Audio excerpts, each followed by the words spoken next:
தயவு செஞ்சு யாரும் குடிக்காதீங்க. அநேக குடும்பத்துல சண்டை நடக்கிறதுக்கு காரணம் இந்த குடிப்பழக்கம்.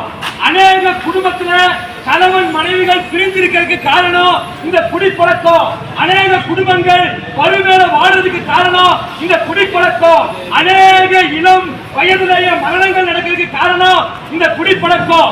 அநேக சாலை விபத்துகள் நடக்கிறதுக்கு காரணம் இந்த குடிப்பழக்கம். அநேக பெண்கள் இளம் வயதிலேயே விதவைகளாக காரணம் இந்த குடிப்பழக்கம்.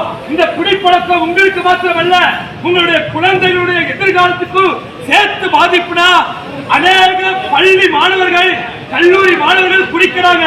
இந்த சாராயக்கடை அடுத்த தலைமுறைய பயங்கரமா பாதிக்குதுன்னா தயவு செஞ்சு யாரும் குடிக்காதீங்க.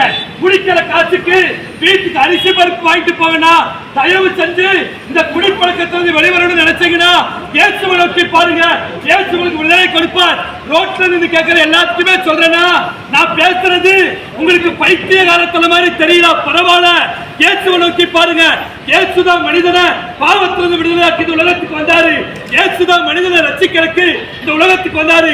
அவரை நோக்கி பார்த்தீங்கன்னா இந்த குடிப்பழக்கங்கிற அடிமைத்தனத்திலிருந்து உங்களுக்கு விடுதலை கிடைக்கும். தயவு செஞ்சு யாரும் குடிக்காதீங்கன்னா மன திரும்புங்க. 2 கரம் கூப்பி கேட்கிறேன், யாரும் குடிக்காதீங்க.